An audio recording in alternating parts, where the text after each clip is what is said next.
Welcome to Paul's Passive House.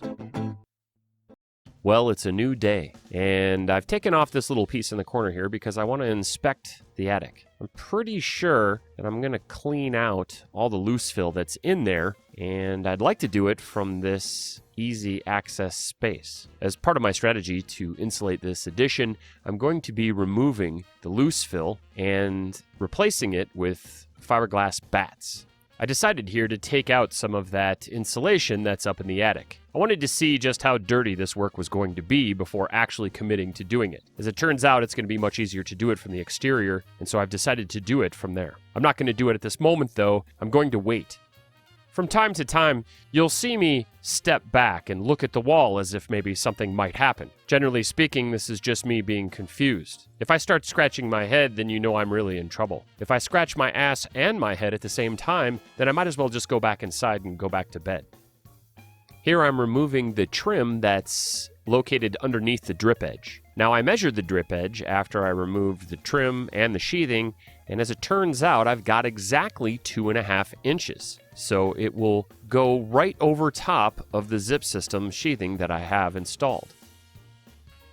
To remove this trim, I found it easier to actually cut the nails and then use a caulking cutter to remove the trim. That worked better than prying it out, because if I pry it out of place, it's probably going to damage the drip edge. Now there's a lot of nails in this trim, and so every time I get a couple of pieces pulled off of the house, I take it over to the side of the house and throw it over the fence. The last thing I want to do is step on one of these nails, or even worse yet, is have my dog step on one of these nails. I mentioned that I'm tossing a lot of this debris over the fence into the side yard so that my dog doesn't step on it and so that I don't step on it. You should always understand that your neighbors hate this kind of stuff. And I often have my neighbors watching me or looking at me as if I'm kicking a puppy. They just don't understand why I would do all this work. And sometimes they get nosy, and they don't like the fact that there's debris in my front yard. So to the best of my ability, I try to keep it very, very clean. Keeping a clean front yard isn't the easiest thing, though, when you're constantly doing these types of tasks. And so I'm notoriously bad at this. However, I try not to keep anything out there that's garbage or trash. I try not to make it look dirty in the front of my house.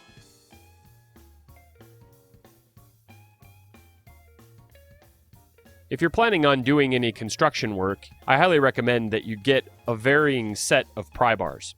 Pry bars are incredibly useful. You saw me using them when I was uninstalling the OSB that used to be on the corners of these walls.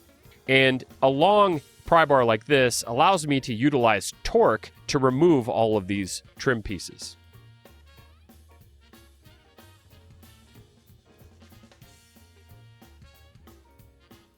With the last piece of trim removed, I'm going to be pulling some nails and then removing the rest of this sheathing. Before removing the zip system sheathing, I took the liberty of marking the top edge. I did that with a permanent marker. That way I could measure from the top of the roof, where the drip edge comes over, down to that marking, and then subtract my 1/4 inch. That made it really easy to install the top of the zip system over where the attic is and not have to trim any pieces when I install the 4x8 sheets that go over the main section of the wall.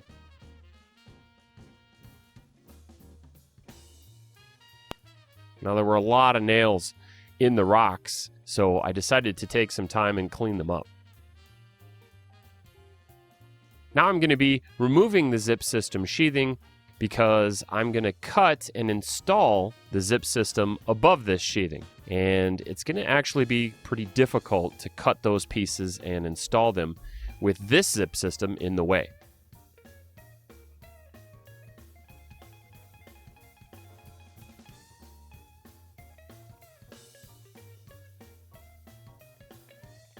I also took some time to mark all the studs so that I could mark where the studs are on the zip system for later. Right now I'm measuring to see exactly how I'm going to install the zip system. I took the liberty of marking the studs here at the top of the wall. I wanted to make sure that all of the pieces that I cut were going to fit, and I wanted to sort of pre-fit them by marking the studs with a marker. While I was working, I happened to look up and I noticed a miracle. Something that fills every American with pride. It was a bald eagle. And after witnessing it in all of its glory, and taking off my hat and putting my hand over my heart and saluting it, I did what every American does after they see a bald eagle. I bought 2 cases of Bud Light, shot one of them with my AR-15 assault rifle, and drank the other one. And then I blacked out and pissed myself. But then after that, I thought, well, maybe I should install a bug screen. Fast forward to tomorrow, and I've already got the zip system installed. It took some doing, but I figured out exactly how to cut everything, put it in place, and then install it.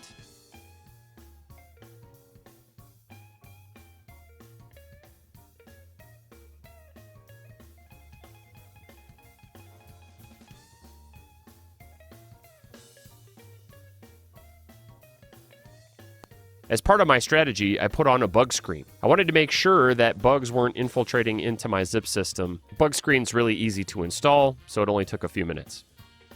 And now with the bug screen installed, I can actually secure this zip system with the correct amount of screws so that I'm at code. That means I have to put a screw every 6 inches around the entire perimeter of the zip system sheathing, and I have to put a screw for every dot that you see on the zip that also coincides with a stud. That's why those dots are there. It's to make it easy to install the screws. And again, I'm using screws because I need 4-inch screws to properly secure the 2.5-inch zip. If I had to do this over again, or if I had enough money to actually buy new material, I would have bought a thinner zip system R sheathing so that I could use nails. Or I would have bought a nail gun that allows for 4-inch nails. My nail gun maxes out at 3.5. I have to tell you though, screwing in 30 or so screws into each sheet is incredibly taxing, especially as you can see, I have braces on my elbows. I have really bad tendinitis that just started about 6 months ago, and for some reason, I just can't seem to shake it. But of course, there's no rest for the wicked. So I'm stuck using screws when a nail gun would really be much, much better. If you're ever planning on installing sheathing, it's important to start from the middle of the sheet and then work your way out to the edges, saving the corners for last. You don't want any bowing in the middle of the sheet. Planning ahead is a big part of what I do on this project. Now, my plan is to incorporate foundation insulation with the insulation I'm installing right now. However, I'm not going to do that for some months in the future, if I do it at all. First, I have to see how close I get to the Passive House standard with the insulation strategy I'm employing for this phase. Now, I have a Passive House project planner, which gives me a great indication of exactly what my footprint will be. But if for any reason I need to add insulation, I need to plan for that in advance. And that's what I've done with this project.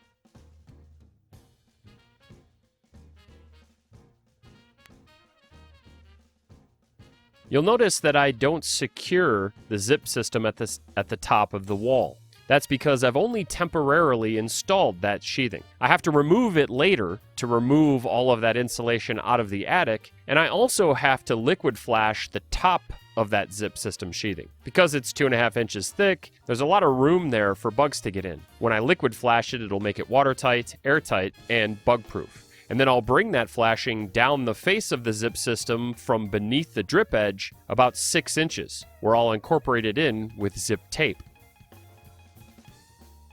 I'm also going to spend a fair amount of time using liquid flashing on all the screw holes and nail holes and any other holes or blemishes in the zip system itself. And I'm going to spend especially a lot of time at the bottom of the zip, where the zip meets the concrete. I'm going to take extra special care to ensure that that's air and watertight, and that I've sealed it in such a way that I can incorporate other insulation at a later date. If I ever decide to dig out this foundation and insulate it and then backfill it, I'll have a system ready for me to connect to.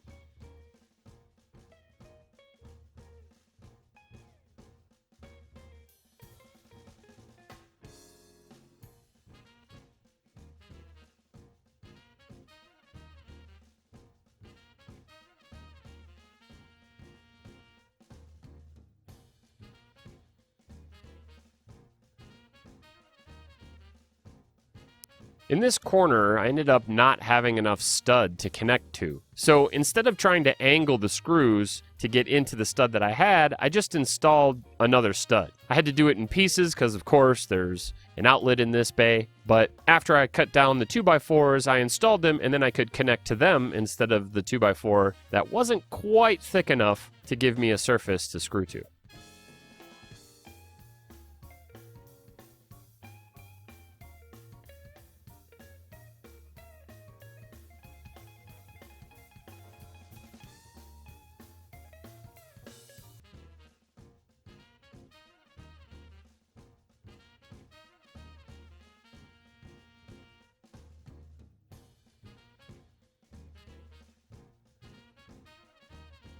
At the end of the day, I get pretty sore and I'm pretty tired. Now, normally I last between 4 and 6 hours before I decide to call it quits and start drinking.